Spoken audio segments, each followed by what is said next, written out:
Hello everyone. अपने सामने एक क्वेश्चन है। Regular heptadecagon P1 P2 P3 up to P17 is inscribed in a unit circle.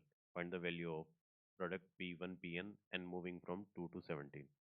देखो अपन को क्या गिवन है कि एक हेप्टाडेकागन है, मतलब 17 साइडेड रेगुलर पॉलीगन को अपन ने इंस्क्राइब किया यूनिट सर्कल पे।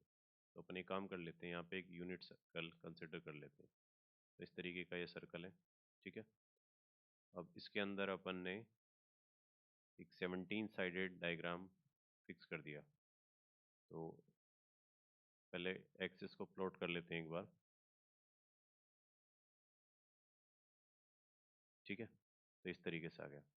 देखो ये कॉन्सेप्ट अपन ने कॉम्प्लेक्स नंबर में पढ़ा है, इसको अपन इस तरीके से सॉल्व कर लेते हैं कि अगर 17 साइडेड है तो z power 17 minus 1 equals to 0। इसकी जो रूट्स आती हैं z1 z2 z3, इस तरीके से z17, ये वर्टिसेस होंगे। वर्टिसेस इसके इसी रेगुलर हेप्टाडेकागन की। रेगुलर हेप्टाडेकागन है ना अपने पास, हेप्टाडेकागन।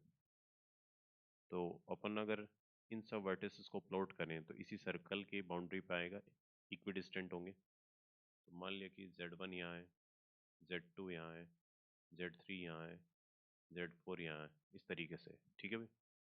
अब देखो अपन को ये वैल्यू पूछी है, तो अगर इस वैल्यू को लिखें, ये जो प्रोडक्ट एंड 2 से लिखे 17 P1 Pn, तो इसको लिख सकते हो P1 P2 into P1 P3 into P1 P4, इसी तरीके से P1 P17। तो ये लेंथ को डिनोट कर रहे हैं।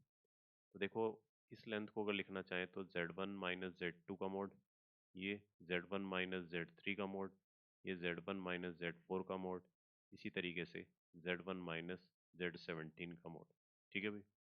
तो ऐसे फैक्टर्स अपन को पता है, फैक्टर थ्योरम से अपन लिख सकते हैं कि z पावर 17 माइनस 1 के अगर रूट्स अपन को पता है z minus Z1, z minus Z2, तो इस तरीके से z माइनस Z17। अपन को देखो ऐसा फॉर्मेट चाहिए, तो इसके लिए z की जगह Z1 रखा मिलेगा अपन को। तो एक काम करो, पहले इस फैक्टर को इधर डिवाइड में लाओ, z power 17 minus 1 by z minus z, z minus Z2, z minus Z3, इस तरीके से z माइनस Z17, ठीक है। अब एक काम करते हैं, दोनों तरफ लिमिट लगा देते हैं। Limit z tends to z1। देखो यहाँ पे 0/0 का फॉर्मेट बन रहा है, ठीक है।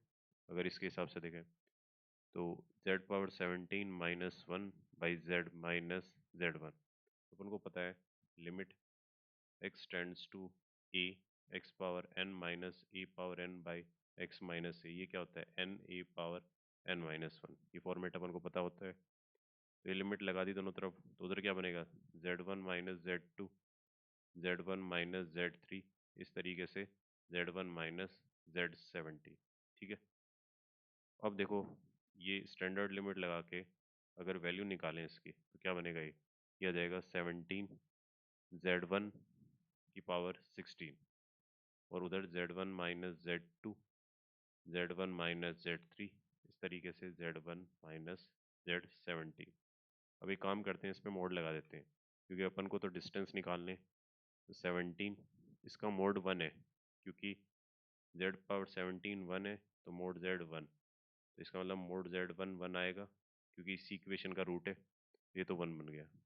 इधर क्या बनेगा mode of z1 minus Z2, mode of z1 minus Z3, इस तरीके से mode of z1 minus Z17।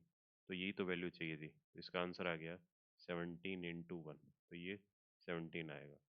इस क्वेश्चन का फाइनल आंसर अपना क्या हो जाएगा, 17 हो जाएगा, ठीक है। Thank you.